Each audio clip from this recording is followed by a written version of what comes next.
Welcome to More Fanime. What's up, everybody? Today, I'm going to be reviewing chapter 1071 of the One Piece manga. This shit is on fire. The first chapter of the new year, and it's already freaking me out because one of my favorite members of the Marines is back in the story, and that's Monkey D. Garp. One of the strongest characters in the entire story has made his presence known at the end of chapter 1071. I personally cannot believe that Garp is back, and not only that, he is on his way to go toe-to-toe with Blackbeard. That is, if Blackbeard survived his battle with Law and the Heart Pirates. We still don't know the conclusion of that, but I assume Blackbeard survived that battle. But he has a bigger challenge on his way. Yes! Garp is gonna rescue his protege, Koby, who is, enslaved right now or captured right now by Blackbeard and his crew. We don't know the current status of Koby other than he is with the Blackbeard pirates. He could have went on his own accord. He might not even be chained up or anything. He might want to talk to Aokiji, who, is seemingly also part of that crew. I'm just now thinking that Aokiji is also going to have to go toe-to-toe with Garp. I wouldn't be surprised if Blackbeard forces Aokiji to fight Garp when Garp gets there. He's like, prove yourself, man. You want to be a full-fledged member of the Blackbeard Pirates? You want to be my 10th Titanic captain, Aokiji? I mean, Kuzan? Then you take down the figurehead of the Marines. You take down your former mentor, Garp. Monkey D. Garp, one of the strongest characters in the entire story. And he's going to go toe-to-toe with the main antagonist, possibly? Oh my God, this is huge news. I am so excited. Hilnepo will be, going with Garp, so at least he's got a little backup. Maybe Hilnepo can take care of some of the fodder members of the Blackbeard crew, just the no-name pirates, keep them at bay while Garp just starts, laying in some rights and lefts into the members of the Blackbeard crew. Shit's going down. I mean, I wouldn't be surprised if Garp's the one who shows up and saves Law from getting, nixed. Because I don't think that Oda wants to kill off a character like Law, especially how popular he is with the fandom. So he's got to have somebody come in and break up that battle. I mean, we still, like I mentioned, we still don't know what's going on with that. But now that Garp's coming in, Blackbeard is going to be tired from dealing with the Heart Pirates. How is he going to deal with this? The only man who can really step in, as mentioned, is Kuzan. Kuzan needs to prove himself. If Kuzan really wants to earn the trust of his new captain, he might need to put an icicle-shaped shard through the heart of the Marines, and that is Monkey D. Garp. And that's another thing. If Monkey D. Garp is killed, without Luffy even being there to save the day, I think Luffy will be pretty upset, regardless of how he feels about Garp being kind of mean to him as they were, he was being raised by them, but he has a loving relationship with his grandpa. He would be frustrated. He would be mad. I mean, I think Garp owes Blackbeard a good swift punch in the mouth.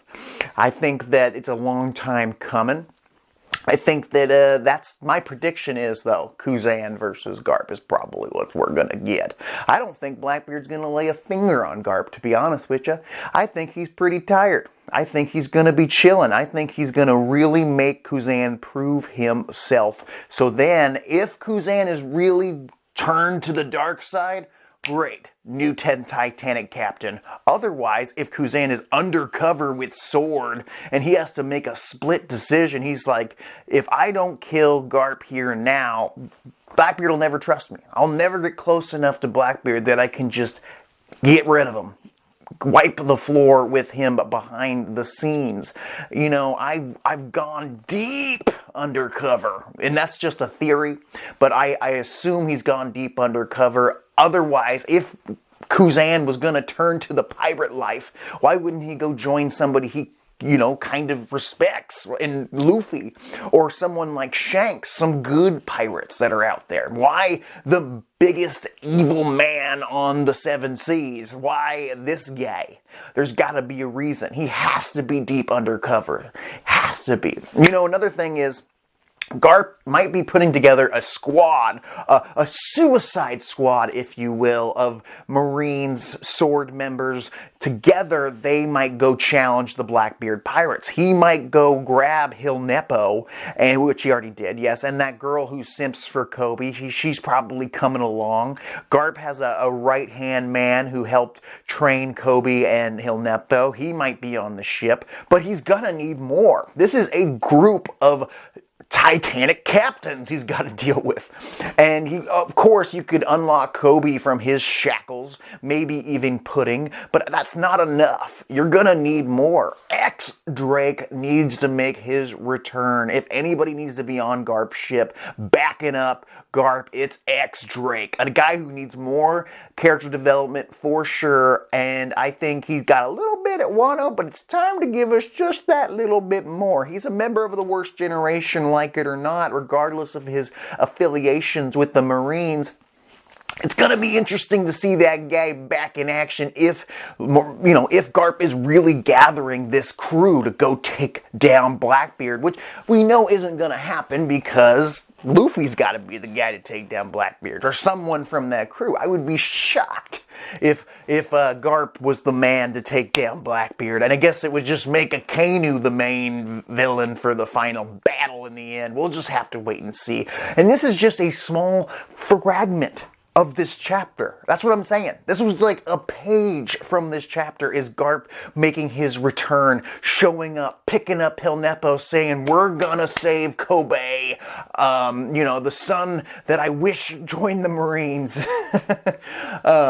Otherwise, we got to see where Kuma decided to Papa himself to, and it's Marie Joie. He's heading to the Elders, the Five Elders, the Celestial Dragon's home base. What does that even mean? Is he gonna do what that giant ancient robot from the Void Century tried to do, or like from 200 years ago, tried to destroy the Red Line, or tried to destroy Marie Joie? Maybe right here, right now. I'm curious why Kuma didn't teleport himself all the way up to Marie Joie. Maybe he is gonna fight Aokiji, or not Aokiji. Is it Aokiji? No, sorry, these names. Akainu. Maybe Akainu, who is at, the Marine base that is there by the Red Line, is going to step up and say, what are you doing, Kuma? Why did you come back here? You were taken by the Revolutionary Army. We assumed you were back with them. What's going on here, bud? And maybe Kuma has decided to stay on the dark side for some reason we don't know. Or maybe he's got a bomb within him and he's gonna go all suicide bomber on the Red Line or at Marie Joie and try to take out some celestial dragons that tormented him over these last few years. But Kuma doesn't really seem like the type to do something like that, because there are probably some innocent people up there as well who are just, manipulated and brainwashed by the Celestial Dragon's rule. Maybe he's gonna go free some slaves, possibly, that are up there, running the treadmill thing. All the devices they have up there are, operated by slaves. Maybe we'll finally get to see my man Arlong again, possibly enslaved by the Five Elders. I don't know.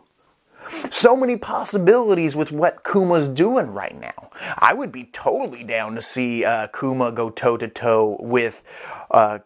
Akainu hasn't battled in a long-ass time and kind of needs a win. I'd be fine with that. I just don't see why Kuma would go there. He was already safe. I don't know why he didn't head over to Bonnie. That was my first thought. Was he going to Egghead Island? But that ain't happening.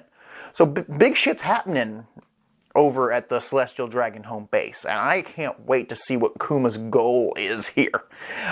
We get to see the CP0 get together and gather the Seraphim under their control now that Sentomaru is presumably dead. I hope so. I do hope that Sentomaru is dead and gone. I think it's, like I mentioned in my last review, it's time to cut the fat.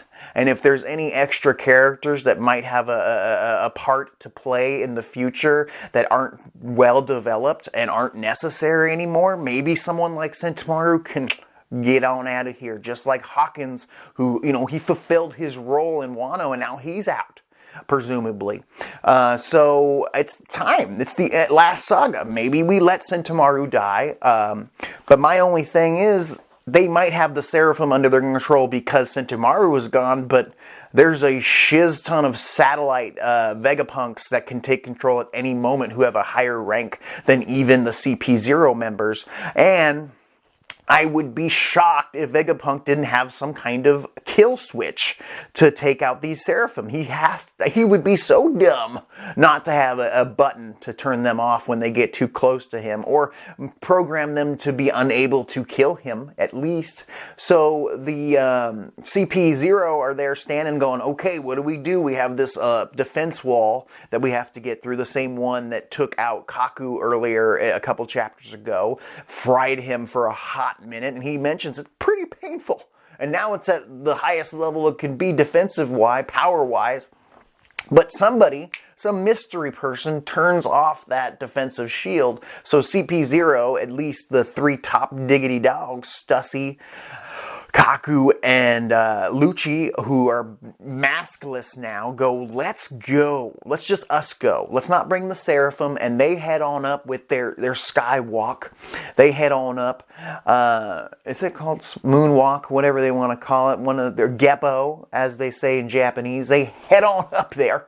And they happen to see the Straw Hat's ship, the Thousand Sunny, just sitting there. And for some reason, they presume it's empty. And Kaku's like, you want me to destroy that ship? Well, Lucci does say, yes, we should get rid of their ship. No one's escaping, like I mentioned, not even an ant. So Kaku heads down, he's Geppoing down, and he charges the biggest sword-like kick blast thing he's ever done. And he goes and does the big kick, and a huge blade-like kick blast comes down at the Thousand Sunny. And Zoro, with observation hockey, I presume, wakes up in a deep sleep, which heals him, as we've learned.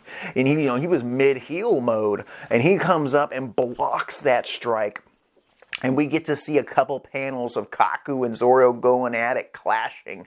I was kind of hoping that Kaku would go toe-to-toe with somebody like Brook, another swordsman. I think that Brook needs a major victory against a character like Kaku, who has a little repertoire with the fandom, who can really show us how good of a swordsman Brook can be, because that's not really his main deal, but he is still a swordsman, and I think that Zoro is probably leagues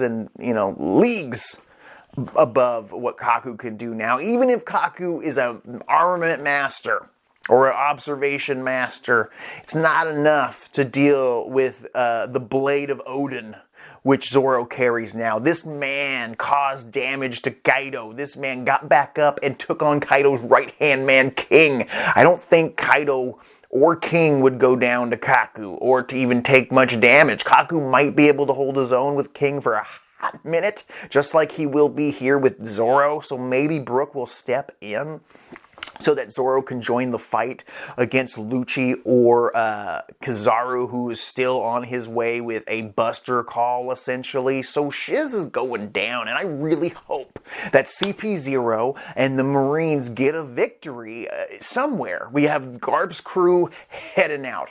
Fujitora, he's MIA, but he needs a good win. The Marines need a win, including CP0. At this point, I have bundled in CP0 as part of the Marines. There was a point where I kind of kept them separate when they were part of CP9 because they didn't seem to work together so much. But now it does seem like they have to wait for Kizaru to get there before they're supposed to make a move. Luckily, Lucci don't listen to nobody, and he doesn't recognize Luffy as a emperor, even though it's been said in the newspaper, buddy. He's a little salty. I'm a little salty, personally, that they've kind of nerfed. I guess they didn't nerf Lucci and CP0, but I really thought that CP0 was going to be a little bit more of a threat when they decided to make their return. Not only did CP0 show up without all the members with them, they have Stussy, who's highly undeveloped. We know that she might have some connections to Vegapunk, and we might be learning that soon, but as of right now, she's highly undeveloped. I wish Caulifla and Bluno were here. I wish our boy Spandam was here. I just wish they were there. If this is going to be the last stand of CP0, like if Lucci gets his ass handed to him at the end of this arc and that's it for him, I expected more. I did, because these guys had a crazy cover story pre-time skip of them separating themselves from the government, and now they're just getting handled by the Straw Hat crew. Yes, they're holding their own, which is commendable, but they need a win. Someone from the Marines needs a win. If Kizaru gets here and he just gets his ass handed to him, I don't care by how many members of the Straw Hat crew, he needs to get a win. He needs to come in and annihilate somebody. Whip they ass. Even if it's somebody like Frankie. We need to see somebody like Kizaru or Lucci get a victory here. Luffy has shown there is a time limit with his Devil Fruit Awakened Gear 5 form. So maybe he needs some more time before he can go back into that form at full power. So maybe the crew has to step up, and this is when Kizaru or Lucci gets the big win that I keep speaking about. They need this. The Marines have been a laughingstock since Green Bull got chased away from Wano many chapters ago at the end of the Wano arc. Green Bull was chased away by just a presence of Shanks on the shore just going, "Hey, Conqueror's hockey, motherfucker." And he was like, "Whoa, I'm out of here." And he bounced. He might have taken down King and Queen, but that's not enough. It was off screen, not enough to me and to the fandom to show them that the Admirals are a threat.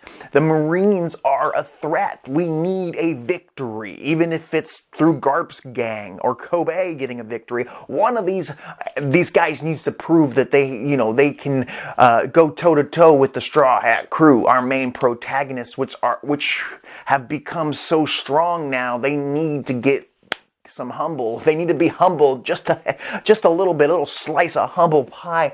Other than that, though, other than Kaku and Zoro's battle beginning, which I'm actually really excited about because I love Kaku, first favorite member of CP9, then later Lucci when I realized just how badass he is in his battle with Luffy, and then all his appearances in the movies and whatnot. We can't waste this character, Oda.